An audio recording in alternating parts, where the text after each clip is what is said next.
Good morning, everyone. You just made it. I just made it. You just got out of bed, didn't you? No, I was just rescuing the poodles from chewing something they shouldn't chew, notably a large piece of thorny material. The last thing we need is a poodle with a thorn in its gum. Yeah, that wouldn't be ideal, would it, at this point in time?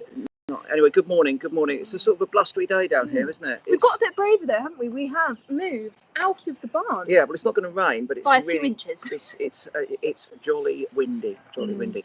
Anyway, what about that? 4 peregrine chicks. 4 peregrine chicks. Of course, we got breaking news yesterday morning that the 4th had hatched, which is really exciting because we believe that, of course, that egg would not. So, really brilliant news. The 100% success rate for those peregrines up there, which is fantastic. Yeah, been breeding successfully every single year that they've been there, which is great. Let's take a look now, because I think we've got a clip of them feeding those 4 chicks. Extraordinarily sort of delicate behaviour from such a ferocious predator. You contrast the behaviours. This is basically a natural, honed, highly evolved killing machine. Brutal, strong, the peregrine falcon. And then it becomes this very sort of tender, delicate little operation of feeding the chicks. And one of the things that makes the species so successful is the extraordinary range of prey which they can, use to feed those chicks and themselves throughout the course of the year. So, given the opportunity, peregrine's very successful. So, I guess they're taking things from, as large as widgeon-sized duck, mallard-sized duck, but right across the spectrum. They'll feed on things down as small as the golden crest. Very occasionally they'll take mammals off of the ground. Not much scavenging behaviour, but when it comes to birds, there's a very broad range of species. When they go out hunting, there's absolutely no doubt at all that they can prey upon anything they like, really. And at this point in time, when those chicks are really young, it's a male that's going out and doing the hunting and bringing that food back to the female. And then as those get a bit older, both of them will start going out and hunting more evenly, won't they? But at the moment, it's the male that's doing the majority of that hunting. Yeah, and sometimes, although we talk about the very broad range of prey there, it can be difficult to identify it because that male will pluck it before he brings it to the female. It would be ideal, of course, when you're watching these webcams, if the male would just fly straight in with all the feathers on the bird, with the head and feet there. Some of those obviously make it easier to identify the species, but typically no, he plucks, he does all the work, basically, all the preparation, so that she doesn't have to do much. And also, of course, trying to keep the nest clean, because you don't want all bits of leg and head and other things those chicks are not going to eat lying around the nest. So they are probably on another part of that cathedral, all that work's being done, well out the way of the nest, that keeps the nest clean. And to a great extent, I suppose, in terms of predators, peregrine falcons don't have too many predators, so they're not trying too hard to not make that nest obvious. That's in the UK. In other parts of the world, they do have significant predators. We've already spoken about them, actually. Things like eagle owls will take peregrine chicks out of their nest. So keeping the nest, low profile without lots of fluffy feathers blowing around might also be a consideration in other parts of their... I spent about half an hour yesterday trying to ID a bit of prey that came into that nest, and it was very plucked, and it was... I couldn't tell you for the life of me what it was. Do you know, they used to do some experiments where they would put hides very close to them. And then they had a little sort of a rod with a clamp on the end of it. And they got the birds used to the fact that when the male brought the food in, they would reach out unseen through a hole in the hide, take the prey, bring it back into the hide, identify it, I'm not jesting, this is true, and then pass it back to the birds. And I know that they did that with sparrowhawks in the UK as well. Again, the male plucks the birds completely, but when they got them there, they could take samples or see little details which enabled them to better identify the species. So they kind of sort of borrow it, check it over, the scientist, and then hand it back. All that hard work, hand it back to the female. By an unidentified object. Temporarily, of course. I must say, thank you. For the extraordinary abundance and array and generosity shown yesterday when many people were sending in birthday wishes to me. I can't even get my words out. It was remarkable. So some of the things that you said were very, very flattering, to the point that they were not true. But it was very kind. So thank you very much for the enormous abundance of birthday wishes yesterday. But thankfully we can move on and never mention that birthday ever again. Not this. Until another next 364 year. Days of birthday-free existence. I'll have to start making your next badge. Right, so on to our quiz of the day. This week, of course, we are doing Guess the Feather. This one, have a look at this. Got that dark pattern there. You've got that barring. The shape of the feather as well kind of gives it away a little bit. You've got that dome. It's quite wide, isn't it? Quite wide. I don't want to say too much about this because I think a lot of people will be getting this. Yeah, well, I mean, what we can say is we've said that all of the feathers this week are from predatory birds that occur in the UK, and this species is very widely distributed. So if you are taking your daily walk exercise, even on the edge of towns and cities, then these birds are about. I wouldn't say too much more than that. I'll tell you who else is about. I'm very pleased that he's about this morning. It's Iolo Williams. Our great friend, brilliant naturalist, who's up in his garden in Wales, joining us today. And from the look of it, he's got a bit of a blustery day there as well. Good morning, Iolo. Good morning, Chris. Good morning, Megan. Yeah, it's the wind has picked up, but the sun is just trying to come up over the horizon at the moment. So it's a glorious morning. And I tell you, one of the joys of getting up early here these days is being able to hear green finches again, a bird that was common and widespread, when I was a kid.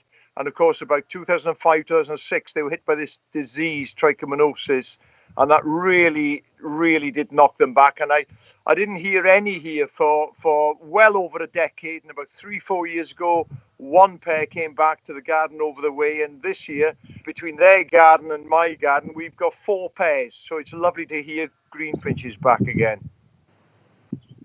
Now, Sorry, I was going to say exactly the same things happened down here, if I'm honest with you. Not for such a long period. We lost them for a couple of years, but they're back in abundance this year. And I've been keeping a keen eye on them around the feeder, and there were no sick birds. And every afternoon, just here and here, we've got 2 trees, and 2 males get up there and make that very electric call, which is very direct, sort of screeching electric whine.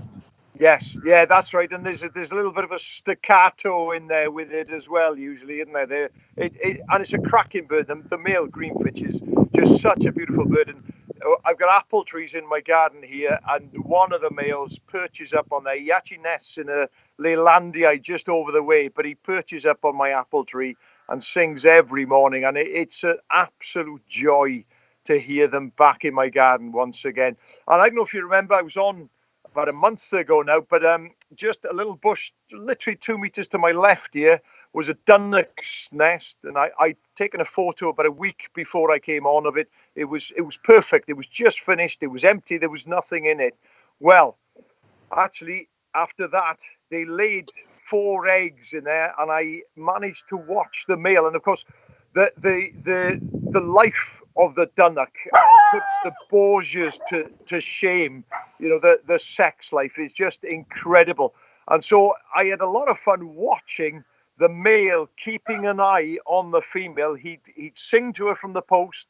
Her head would appear out of the bush, and he'd accompany her off to feed, making sure she didn't go off gallivanting with any other males. So while she was away, I took this photo of the nest, and you can see this one big fat chick in there. And there was only the one chick that hatched out, but it's done well. It fledged last week, beginning of last week, and I still see it out and about in the garden here. And one of the adults is still attending to it and feeding it, whereas the other one, the male, has already got another nest the far side of the garden there. But I've also got a quiz for you. I'm going to give you a nice easy one. I think last time I was on, it was a stingray sting, wasn't it? Which was quite a difficult one. 1 or 2 of you did get it. Well done, you. But this one's a lot easier. It's something I found on the road out here last week. And this is it. So all I want to know is, what is this? And what I suggest is that you let the youngsters, it's an easy one. It's such an easy one. I suggest you maybe let the youngsters take part. Let them have a go and see what they think that is. Right, all I'm going to do today is talk about some of the things that I've seen in my garden or just outside the garden in the lane here over the past month or so. We've enjoyed some glorious weather. Of course, it's been absolutely brilliant up till 4 to 5 days ago. And that really has encouraged the wildlife with a vengeance. And one of the things I've seen lots of this spring is butterflies. And again, you know, they bring so much joy to so many people. They're beautiful things. And the first one I saw was a brimstone. Now, I saw my first brimstone on the 23rd of March. Now, this photograph, I'm ashamed to say, isn't mine. Luke Phillips sent this in. He's a much better photographer than I am, because my brimstone wouldn't stay still. It just whizzed through it. It had far too much coffee that morning, I think. Just wouldn't perch up. It really wouldn't. But you can see why these overwinter as adults. Because imagine having that hanging down, say, from an ivy bush. It just blends in so well. It just looks like a leaf there. They're beautiful, beautiful butterflies. But as I say, they very rarely hang around. And how Luke got this one to perch on his finger, I do not know. I really don't.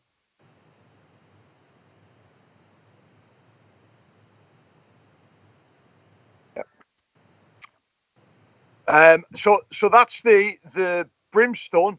As I understand, I forgot to send in the quiz photo, so I've made a real hash of that. So don't worry about it. It was the tail of a slow worm, and that had been left behind on the road out here. So that's what it was anyway. Maybe if I come on again, I'll get another easy one for the kids.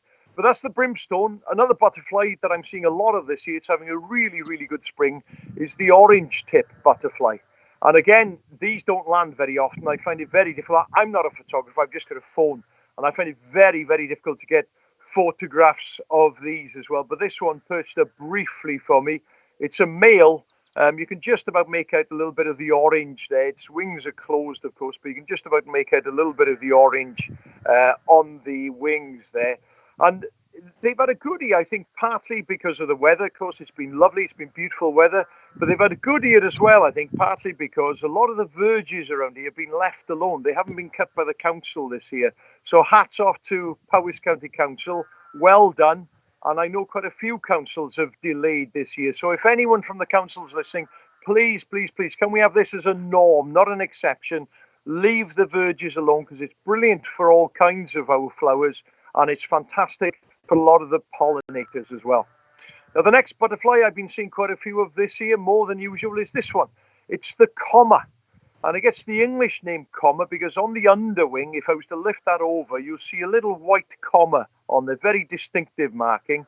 The Welsh have got a brilliant name. The Welsh nearly always give our wildlife a really good descriptive names. And the Welsh name for the comma is Adain Garpiog, which means raggedy wing.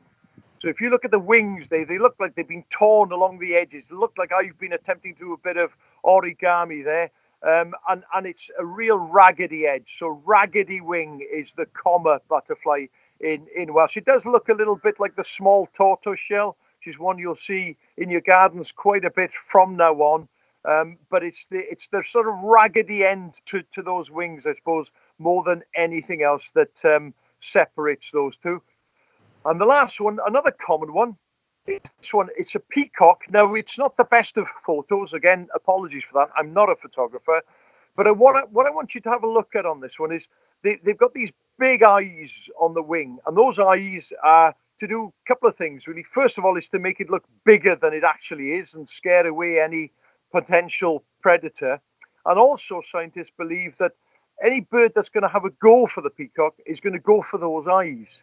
And if you look carefully at this individual, you look at the eyes, you'll see that in both eyes, there are small tears in there. So it looks like it actually works. It looks like whatever bird attacked that has actually gone for those eyes there, and it's pecked at the wing. It hasn't got hold of it, and it's allowed that peacock butterfly to escape. So it's a good mechanism. It's a really good mechanism. And I was overjoyed when I found that particular peacock, which kind of proved that theory, if you like. Lockdown has been going on for 6 weeks, whatever it is now. And it's allowed me to do quite a few things. I bought a new moth trap. I've been moth trapping for about 10 years. I bought a new moth trap, and that was out last night. I haven't had a look at it yet this morning. I'll go over after this and have a look. And I've also got into my bees. And anyone who wants to get into bees, they're fascinating things. I would highly recommend this book, Field Guide to the Bees of Great Britain and Ireland by Stephen Falk and Richard Lewington. I hope you can see that there. It's a cracker of a book. It's helped me no end. And here are a couple of the bees that I wouldn't have recognized before lockdown. This is the ashy mining bee, very common, particularly in parts of England and Wales now. I remember finding them first on a local, just down the road here, local's lawn. There's a whole colony in holes in the lawn, and they were scared. They think, are these going to sting? But the ashy mining bee is very benign. It really isn't aggressive at all. And it's a fantastic pollinator of fruit trees. When my apple trees were at their best about a week, 10 days ago, it was alive with ashy mining bees and honey bees, one or two bumblebees as well. But the ashy mining bees, if you got them in your garden, then you're very lucky. And the other bee that I've noticed for the first time here, and again, it's not rare, it's just me getting to know my bees, is this one. This one is the grey-patched mining bee. These are both the ashy mining bee, this grey-patched mining bee, solitary bees, and quite widespread, quite common. But if you weren't into your bees, you'd probably pay them little attention. But they are so important as pollinators, not just for the fruit trees, for flowers here. Dandelions I've had all over my lawn this year. It's been a fabulous show, and it's been absolutely jam-packed full of bees. It's not just bees, it's not just insects. I've been out and about up the lanes, and quite a few fungi around, quite a few bracket fungi, big old bracket fungi in some of the oaks and the ash, and also this one on elder. The name for this is jelly ear. You can see why it gets that name. It looks like an ear, like a jelly. It's quite flexible. But I grew up with the name of Jew's ear. And a lot of people my generation, if they know their fungi, will know that one as Jew's ear. Of course, that's non-PC now. We're not supposed to say that anymore, which is a shame, because what happens is we lose the original name. Because the original name of this one is actually Judas is here. And Judas is here because Judas Iscariot, of course, betrayed Jesus. He was so overcome with guilt, it said that he then hanged himself on an elder tree. And that soon after, these ears began to appear out of the elder, and they thought it was because of what he'd done. So hence the old name for these, Judas is ear, which gradually became Jew's ear, which has now become jelly ear. So when you're out and about, and do go out and about and have a look from the quite common, especially on elder, they're quite common, and they're one of the easiest fungus for you to be able to identify as well. That's enough of that. I'm going to talk a bit about birds now. I've got a bit of paper down here just to remind me of the list of stuff. And as you know, if you were watching me on here a month ago, I'm a big one for going out and about and finding birds' nests. I don't interfere unless the birds are away. I just have a look. I make a note. I send all those records then into the BTO. And I've got a pair of ravens nearby. And they've been cronking over my head most mornings. And they've had a fabulous year. Just look at this. They've got 5 chicks in that nest. And that was last week. That was the beginning of last week, actually. So those chicks have fled now. I see them out and about being mobbed by the local carrion crows. A carrion crow nest just over my left shoulder here, and they mob the ravens when they're in the air, trying to tumble and play. And if you think about it, if you want to know when the first egg date was laid, you've got to go back something in the region of 7 weeks. So if they fledged last week, towards the end of last week, the first egg would have been laid at the end of February.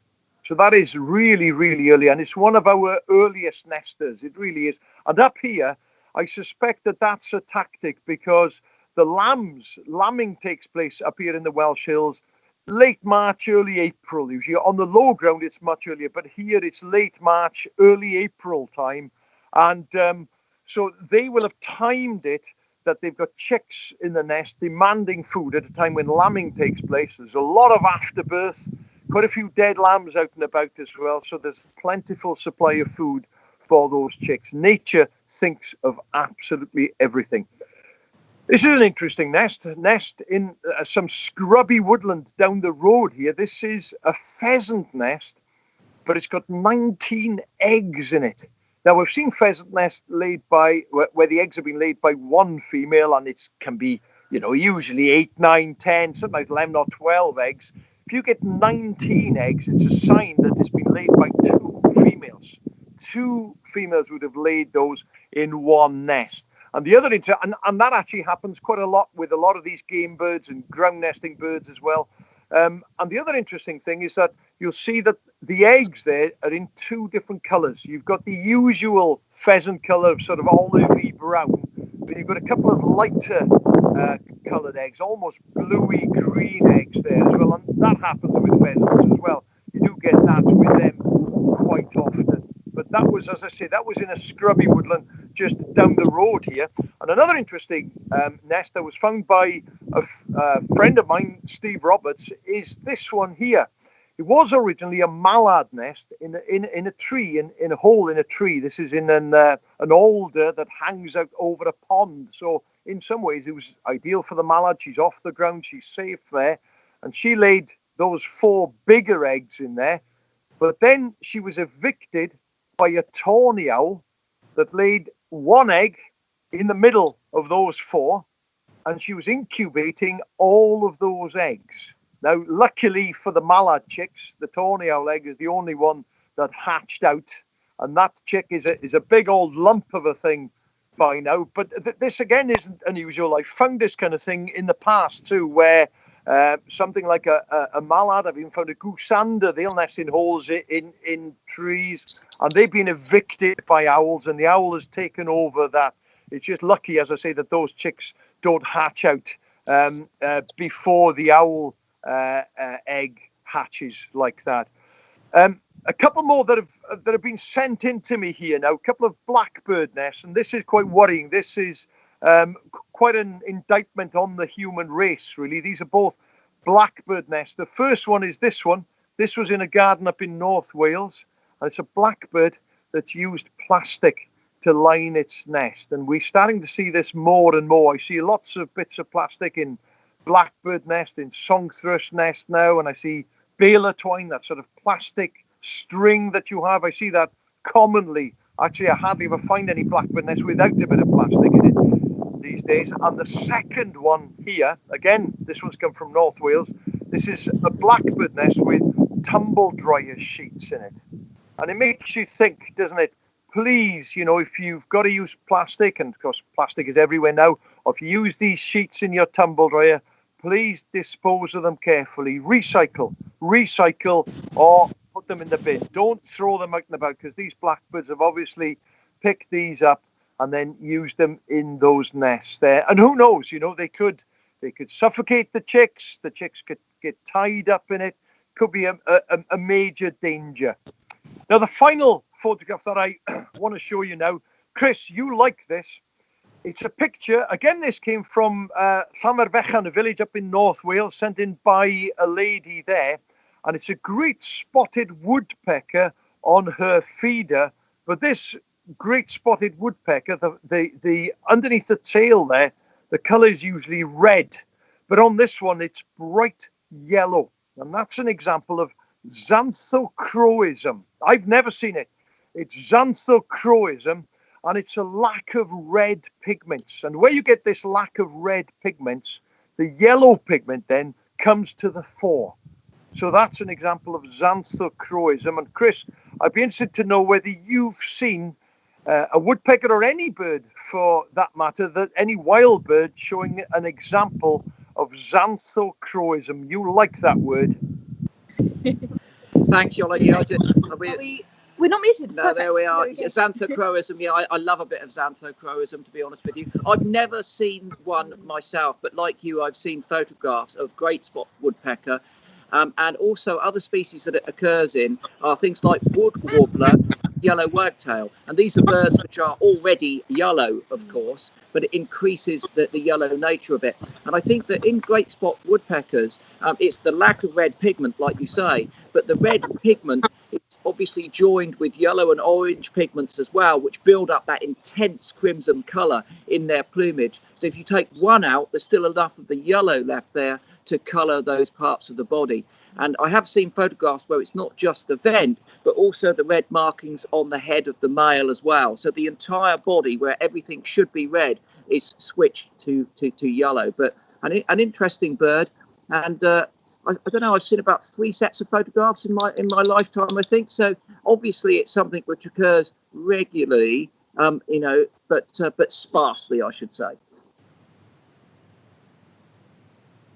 Have we got any questions for Iolo? We do. We have quite a few questions. I think, there we go. He's off mute. Iolo, there's been lots of questions coming in from you from social media. Iolo, what's your top bird and why? My top bird is a hen harrier. That's a simple one because I grew up in the village of Llanwddin, which is Lake Vyrnwy RSPB Reserve, encompasses all that area now. A lot of heather moorland around there. And from the age of about 7 or 8, a little dog called Bitu, and Bitu and I used to go up on the moor by ourselves. Just spend all day up there, and I'll never ever forget seeing a sky dancing male hen harrier for the first time. I think I was 9 years old, and from that day on, I've just loved these birds. They're fantastic birds. A captivating sight. It was stunning, absolutely stunning. They do this like a big dipper flight over the moor, and once seen, never forgotten. So another question, Iolo, do you collect skulls, feathers, poos, pellets, and anything else more odd than Chris?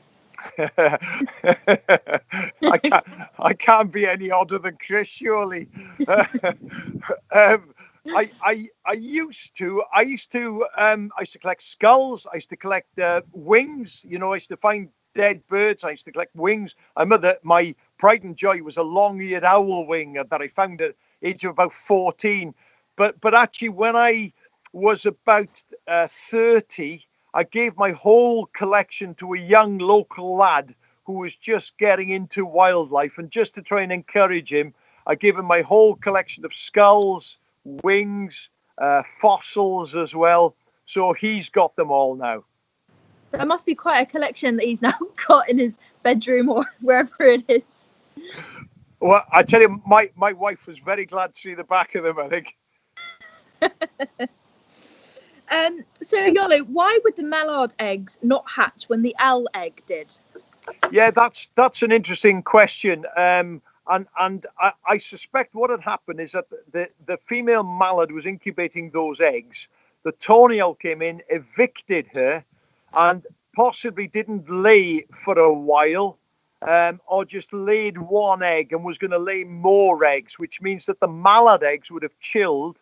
But because the tawny owl egg hadn't been sat on, that could survive there for several days without being incubated.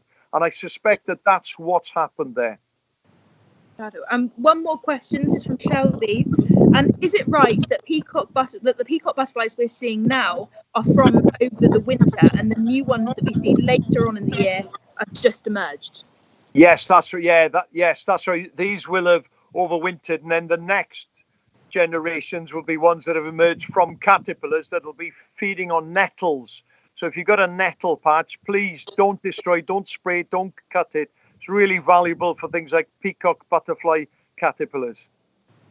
Wonderful. Iolo, thanks ever so much for joining us. Thanks for your Santa Crowism. I love it when you. Oh, what's that? Cake. That's a piece of cake.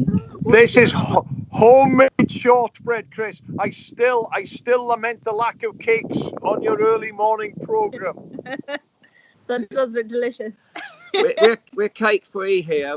Neither of us are bakers, Iolo, so I'm afraid that we're absolutely cake free. We've got plenty of chocolate in the cupboard. I have to tell you, a lot of chocolate.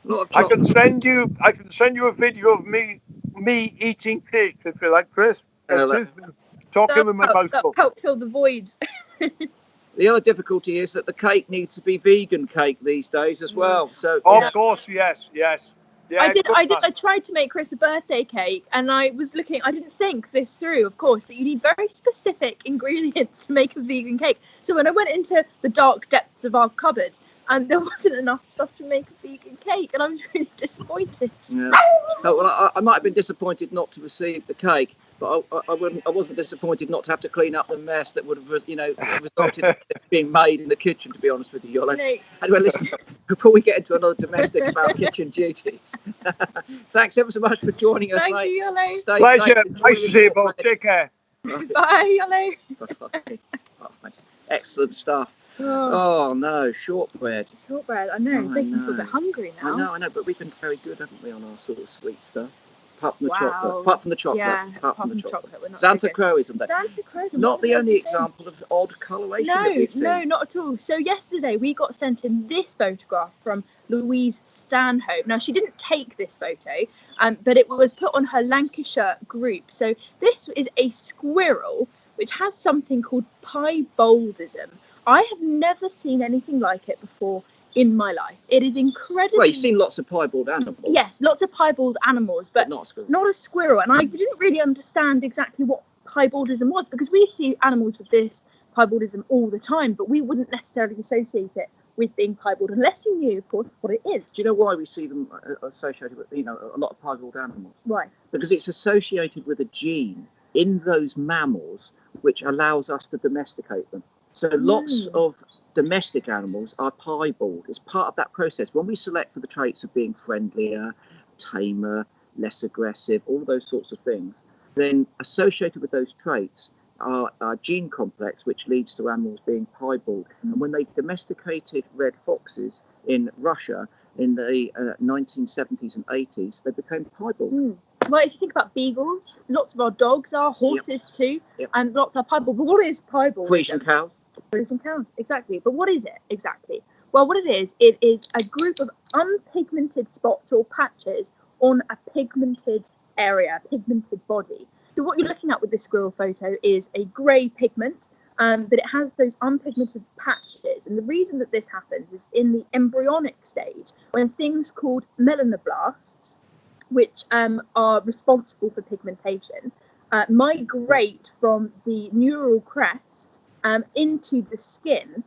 If they don't reach certain patches, then those patches are not pigmented.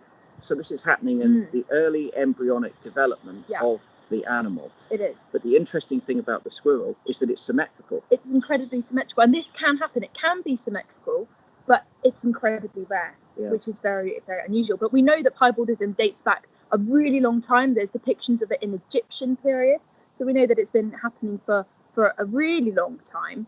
But one thing that's quite interesting, so when you'll like this is okay, I'm gonna love this. In the medieval times, when jesters were entertaining the lords and ladies, kings and queens, they were often referred to as being in costume as pied. They were pied jesters, and that is the origination. The Pied Piper. Yes. As a jester. As a jester, but basically that it evolved from having these pied jesters because the contrast in their costumes made them look pied. So therefore, it then evolved into the Pied Piper. So it's all down to the neural crest all down of the jester. To the neural crest, the lack of migration of the melanoblasts. I've got to sort out my own neural crest at the moment, to be quite honest. Yeah, we need to do that. We haven't done that yet. Asking for a haircut for days. We'll get on that. But of course, that's not the only interesting thing about pigmentation. When we think about the lack of pigmentation, we think about albinism, right? Which is, of course, the congenital absence of any pigment whatsoever. So everything is plain white and the eyes are red. And this is a recessive gene, which basically means that if both parents carry albinism, then the offspring of the parents can be albino. Which is quite interesting, and it's about 1 in every 10,000 mammals will be born albino. And in fact, it's quite interesting, in alligators, they believe that if an alligator is born with albinism, it will only survive for approximately 24 hours because it hasn't got any protection to the sun, and it's also very visible to predators. Of course, which is a problem with a lot of those animals that exhibit albinism. They're quite frequently taken out of the population. So people will send in photos, I've seen, of starlings, house sparrows, green finches. They may have been leucistic, the green finches, and people take them and they disappear quite quickly, unfortunately. But there was a pair of albino grey squirrels living in Chichester, on the outskirts of Chichester, for some considerable period of time. And at Farlington Marshes in the 1980s, a pair of albino coots. And they survived for quite a long period of time. But of course, there were not so many peregrines down there, I suppose, taking up those sorts of things.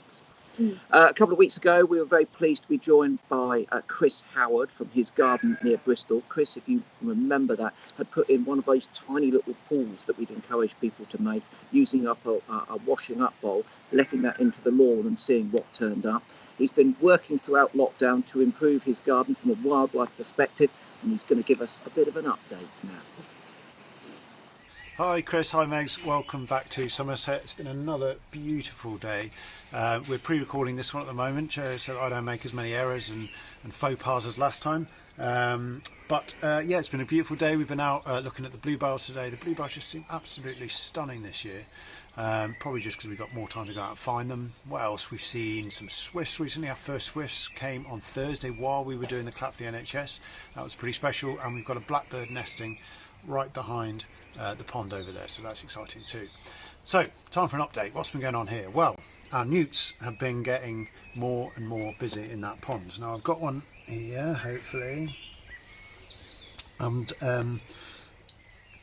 they've been really getting on with their breeding. So you can see that this is a male palmate newt. Now I mentioned the other day about the chin and the fact that the palmate newts don't have the spots on the chin, but also the males in breeding season have this filament to the end of their tail, and their back legs, if you can see there, the back feet are palmate, so that they have that real kind of distinctive palm shape to them. So that's what the male palmate newts look like, and when it's in the water it has this beautiful crest, and you can just about see the colours as well there. So they have been getting very, very busy at night. So the other night I went out and tried to take some video. So excuse the quality. This is me with a head torch, my phone about 1 centimetre away from the water.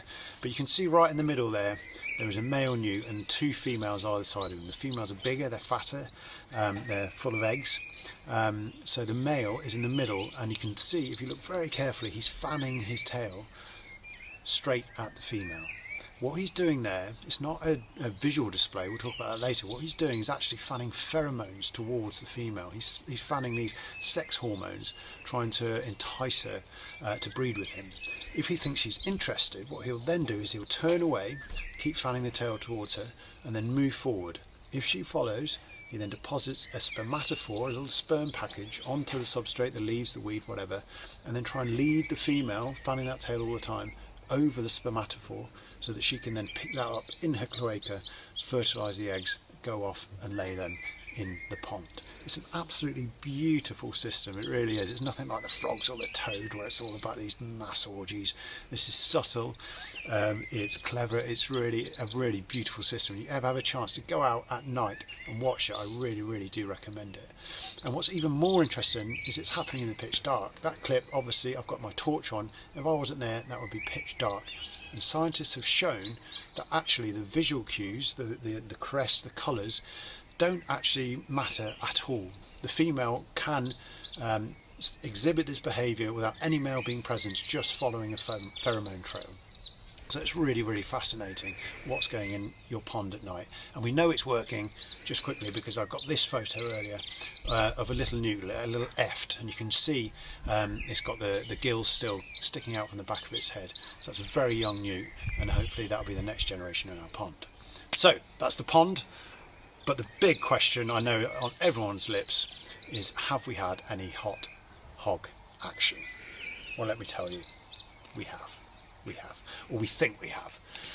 So last time you were here, we had we knew we had 2 hedgehogs from our cameras.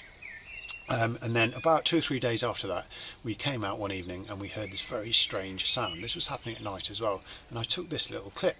Just over there in the foliage, pushed up against a brick and a piece of wood, was a hedgehog, and kind of circling it, if you look very carefully, is another hedgehog. And one of them is making a noise, and we think what's happening is this is the female that is being circled, the male going around her, and she's kind of making this snuffle noise to say, you know what, I'm not ready yet, I'm not ready, go away. So that seemed to be what was happening that night. It was definitely the female that was making the noise. So we thought, okay, sounds like the courtship is starting, so we kept an eye on it. More like we kept an ear on it, because we started to hear this noise more and more often, this kind of snuffling, constant noise. And so I went out and I caught this clip. Now this we thought was happening right under the window, but when I came out, it was actually about 10 metres away down the far end of the garden, so that's how loud this is. And you can just about make out, I hope in this clip, but you can definitely hear this constant snuffling noise. So let me just hear that a second.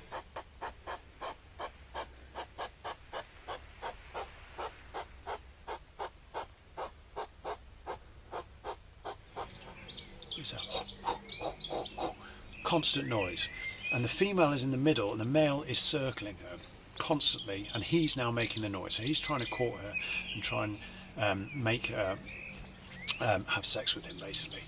Now what's really interesting, I did some research, and the Germans are really into this, of course they are, and they have a word for it. They call it eagle carousal. So it's eagle is the hedgehog, and carousal, excuse my German, that's awful, eagle carousal. The carousal is the carousel. So it's a hedgehog carousel, if you like. So that male hedgehog will go round and round her making these noises until she allows him to have sex with her. Do we know that they've definitely had sex? No. We're pretty sure it must be happening. The noises are going on for 3 or 4 hours every night.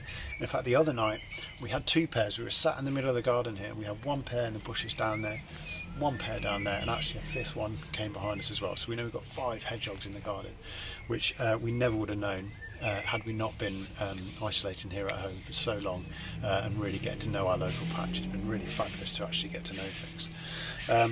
So the trampoline started up behind me, so that's good. That also goes on constantly, that sound, but it's great to hear the kids getting active. And the one thing I do want to say, just before I leave, Colin was a big star last time. He got a lot of love actually from the audience for putting a hole in this fence. But Andy and Joe, the other side, it turns out, have a hole in their fence too. And we caught this clip actually of the hedgehog using that hole. It's on the driveway, there's no cover, but the hedgehog just goes straight through that hole.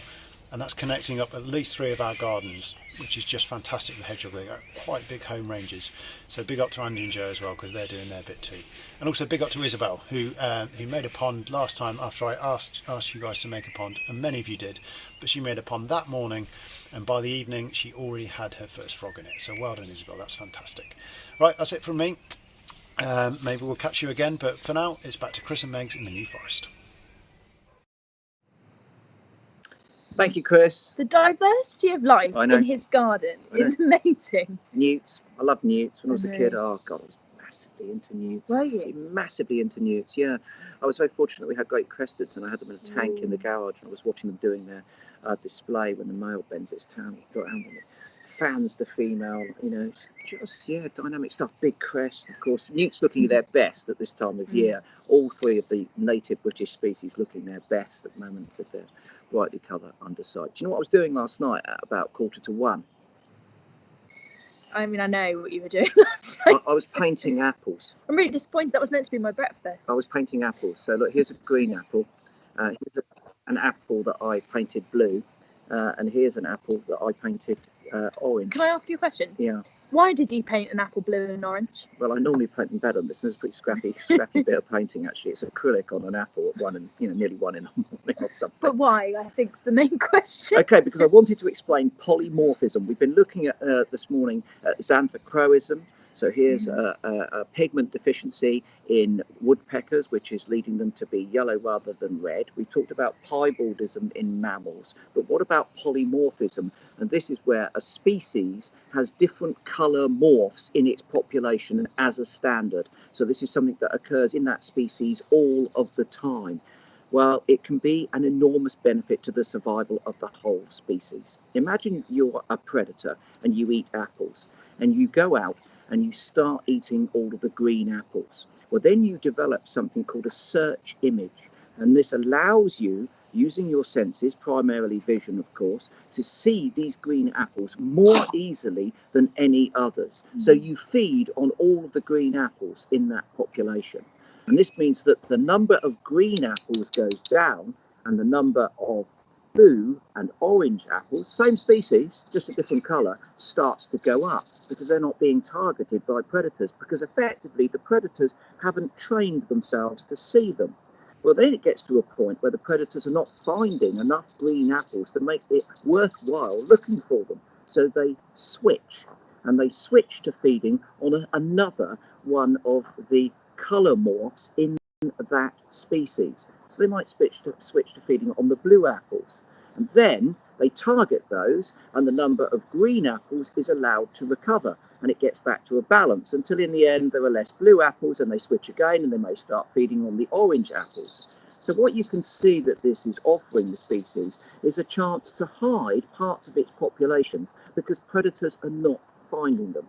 And you see this polymorphism in a tremendous range of species. It's been studied in the UK frequently in snails, things called Sepia nemoralis and another snail, Hitensis, Sepia hitensis. And these have different background colours, pink, yellow and brown, and different numbers of bands on them. They're called banded snails.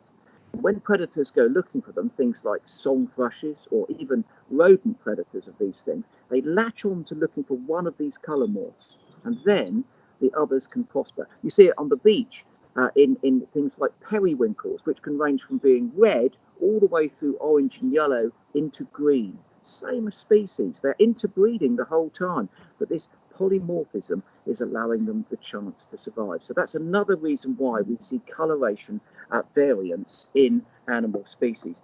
And we humans are also polymorphic. Can you guess what it is about us which is polymorphic and offers us an enormous survival opportunity? I can tell you it's not our different skin colours. Nothing to do with that at all. Blood types. We've got polymorphic blood types. So there are regional variations across the world in the O, A and AB, etc. mix of blood types, because each of these blood types offers a different degree of resistance to a particular suite of diseases. So some people with some blood types are more susceptible to things like cholera, for instance, whereas others with other blood types aren't. So if you get a cholera epidemic, as we used to get frequently across the world, then at that time, those people with the more resistant blood type would be more likely to survive, and it would ensure the survival of our species, and not everyone would be wiped out by.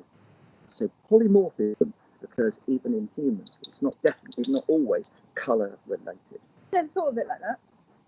That's amazing. Got to think a bit like that. That's blown my mind, that one. There we are. I should have done a better job actually of painting the apple blue. But listen, you can peel it and eat it. There's nothing wrong with it. It's just acrylic paint. Yeah, we'll see about that. Okay.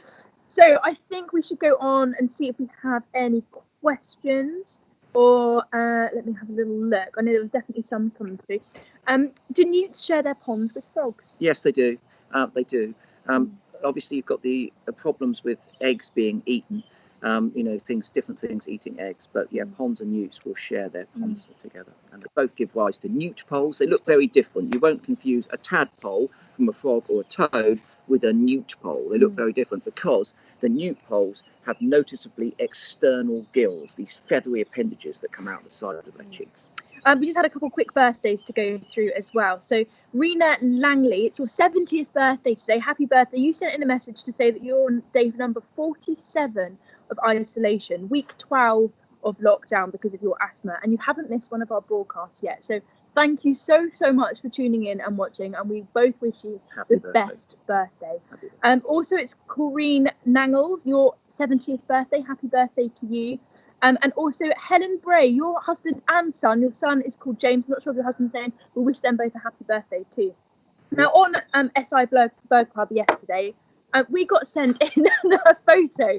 This lady, Sue Edwards, was having her bath when she realised that she forgot to put her peanuts out for those badgers. So she quickly rushed down and she got caught from her own camera trap.